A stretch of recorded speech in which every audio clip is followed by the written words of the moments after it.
Hi guys, I wanted to read a story to you today.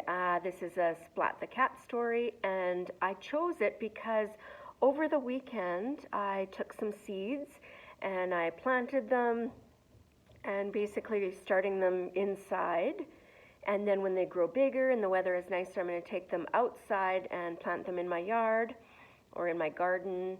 So I've got vegetable seeds like tomatoes and cucumbers, and what else did I plant? Zucchini, stuff like that. So I've got a few other things like flowers, and I have a little bit of lettuce and stuff like that. So that might be something that you guys are doing as well, is planting some seeds inside. And it's fun to watch them grow and be able to take them outside when the weather's nice.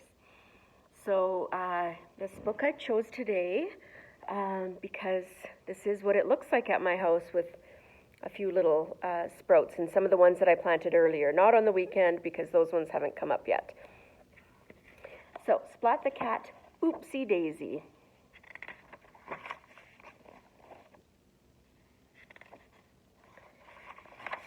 Okay.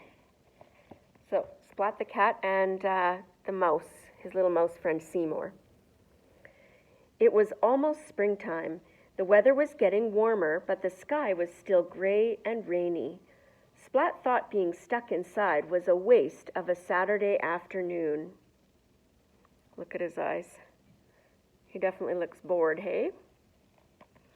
Splat perked up when a sopping wet Seymour scurried into his room. Seymour was carrying a weird-looking seed. "Where did you get that?" asked Splat.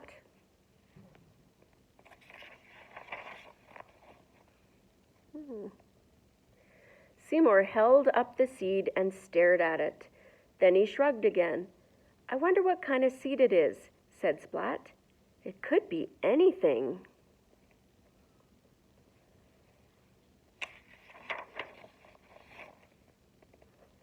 "Well, there's only one way to solve this mystery. Seymour, let's see if we can make it grow." "I think we need to plant it first," Splat said. "But I've never planted anything before. Do you know how to plant a seed?" Seymour shrugged. And look at the signs here. It says cat school and library that way. "Okay then, let's go to the library to find out," Splat announced. So what does it take to grow a seed? Well, I know from experience on the weekend, making a connection to my own life, I needed dirt, and I needed a little pot, and I needed water and sunlight. So I put it in the windowsill. Splat and Seymour walked straight to the library to look for a book about gardening. The only problem was that there was so much information. Splat wanted to grow one seed, not a whole field of corn. After staring at the shelves for a long time, Splat finally asked the librarian. She was happy to help him find the perfect book. A Cat's Guide to Plants and Potting by Jack Tabby.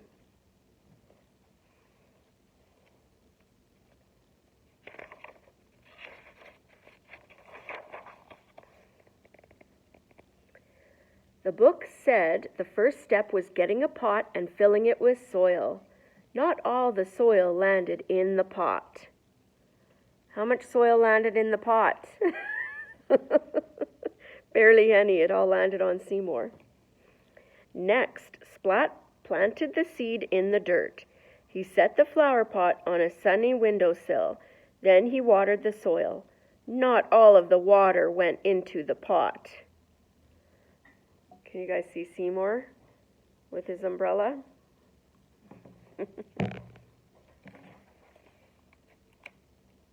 Oh, pages are sticking together. Okay. Splat checked the flower pot every day. He hoped and hoped for any sign of a sprout. He wondered what kind of plant it would be.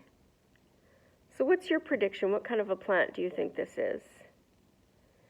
Maybe it's a bean plant, maybe it's a sunflower. Maybe it's corn.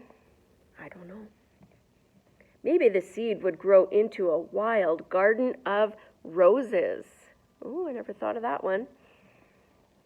Or maybe the seed would grow into a tree as tall as the sky. That might take a few years, but yes, possible. Splat couldn't wait to see what grew. He sang to the seed, read to it, and told it stories. For 2 whole weeks, Splat waited and waited for the seed to do something.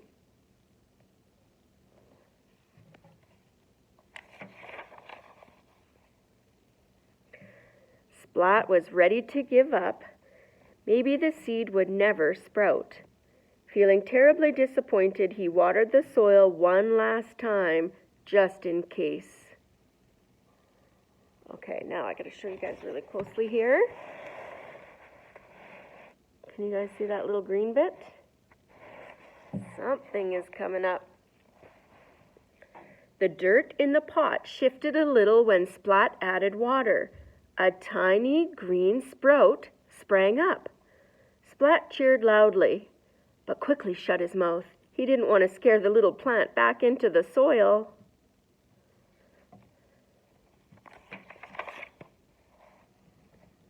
Oh, look at it now. During the next week, the sprout grew a few straggly leaves. Splat was thrilled when a few days later a little bud appeared atop the stem. The next day the bud opened and a bloom blossomed. It wasn't a wild jungle plant, or a many-colored rose, or a tall tree. It was a flower, a little daisy, and Splat knew just who to give it to.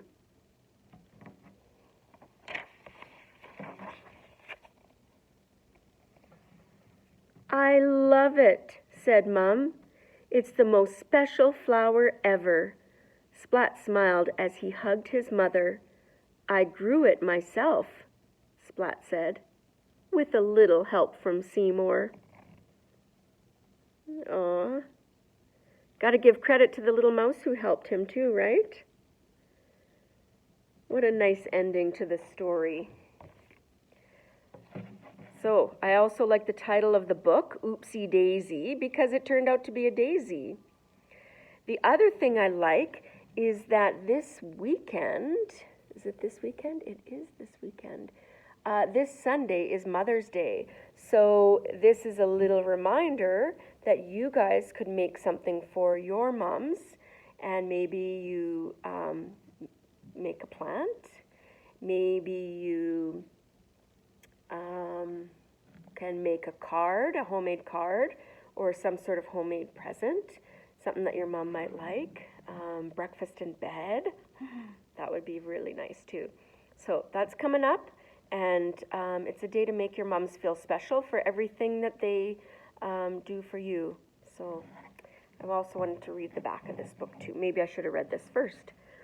When Seymour finds a seed, Splat decides it's time to take up gardening. But when his plant finally blooms, will it be as amazing as Splat hoped? So what do you think? Was it as amazing as he hoped? It wasn't a jungle of roses, and it wasn't a, what was the other thing? A tall tree. However, it was a very nice flower, and it was a very special gift that he gave to his mom, and she really appreciated it. So thanks for joining me today for this read aloud, and I hope you have a wonderful day. Again, I miss you. I will see some of you on Friday for the parade where we drive by. The staff will drive by and wave and honk at everybody. So hopefully you can participate in that too, in a socially distanced way. So we're looking forward to it, and it'll be nice to see you guys. So love you. Have a great day, and take care of yourselves.